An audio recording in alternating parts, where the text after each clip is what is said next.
Hello, everyone. Welcome back to the Wealth Expedition. Today, I want to talk about the real culprit for why people fail in investing, in small business ownership, and really on just about anything that involves risk in life. And that is the fear of loss. Napoleon Hill, who wrote Think and Grow Rich, claimed that freedom from fear was the fourth most important type of wealth that someone can have because it leads to financial wealth and other types of wealth when you have it. I want to read something to you from the Roman Emperor Marcus Aurelius, who lived in the 2nd century AD. He said, "Reflect often on the speed with which all things in being, or coming into being, are carried past and swept away.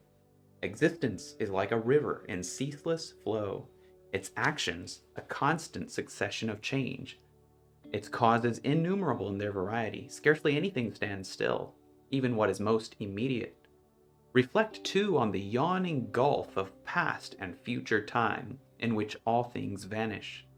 Though in all this, it must be folly for anyone to be puffed with ambition, racked with struggle, or indignant at his lot, as if this was anything lasting or likely to trouble him for long." I think that's interesting because listen to what he says. It must be folly to be puffed with ambition. That is, when you're experiencing lots of success, at that time, what's the point of being puffed up? In the end, all things are temporal on this earth. When you are racked in struggle, when things aren't going your way, that struggle won't last forever. It won't last even for long. All things change. Fortunes change. And it really asks the question, what are we struggling for? What are we running so hard for? It causes us to step back and say, in the end, what is it that I'm aiming for? Because without an aim, the purpose is not there. And purpose is a tremendous form of wealth, something that not a lot of people end up realizing.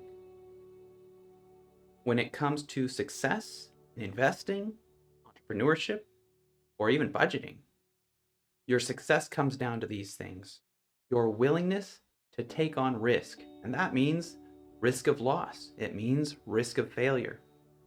And it comes down to the ability to actually ride through those losses or those temporary failures when they actually come.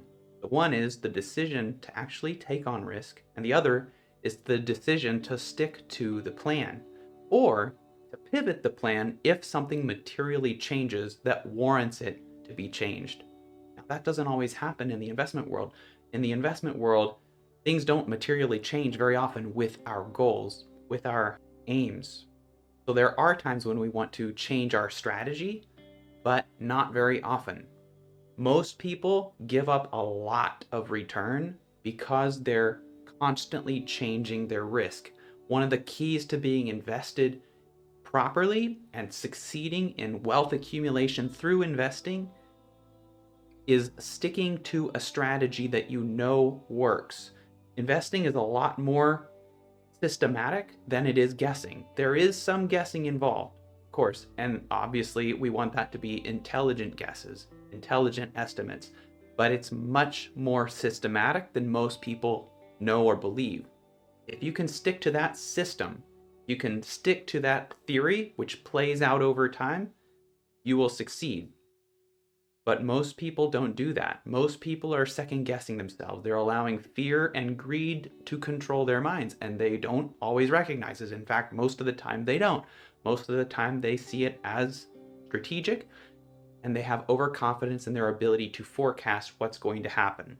Investing with success is tremendously dependent on your ability to recognize and control your emotions, in your ability to be emotionally intelligent, because believe it or not, it's not stock picking, it's not market forecasting, it's not market timing that actually causes real lasting wealth to be accumulated.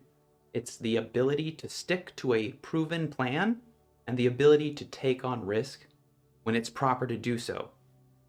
It's not easy. In reality, it's very, very difficult, but it's difficult only because of our human emotions that get in the way. So that's why I think the Wealth Expedition is so important, because The more you learn about finance, personal finance, investing, entrepreneurship, the more that fear fades away through clarity. So one way to overcome fear is to just simply go out and face the fear. Face the fear willingly. Another is to learn, become more educated about the subject. And the more that you know, the less uncertainty that you feel and that you have. And the other is Marcus Aurelius's method, and that is to just simply step back and realize that you're part of a much bigger picture. It's not all about you. In fact, it's about the world as a whole. It's about nature as a whole. And all things, including your lot, are changing from day to day, from month to month, from year to year. What you're experiencing today is not what you'll be experiencing next year. What you're experiencing right now in this moment, whether it's fear or greed, is likely to be very, very different next year or years down the road. We can't lose what's in the past. The past has already happened. We can't even lose what's in the present. What we lose, or what we perceive as loss when we experience failure, temporary failure, or loss in the stock market, is a perceived future and what's likely to happen in the future. But the future is ours to make it. We're going to be doing something valuable anyways in the future, whether we've lost or gained in the present. Because doing valuable things is what fulfills us. It's part of that comprehensive wealth. It's part of that purpose, which is a central part of wealth. So think about it that way. Fear causes far more loss and loss of opportunity and loss of potential than failure ever did. If you've enjoyed this sort of philosophical talk, there's a lot more in the newsletter. Go ahead and subscribe to the newsletter, subscribe to this channel, like it, share it with your friends. And we're about to launch an incredible membership on the wealthexpedition.com. Head over and check it out. I'll put the link in the description, and I'll look forward to seeing you again next week.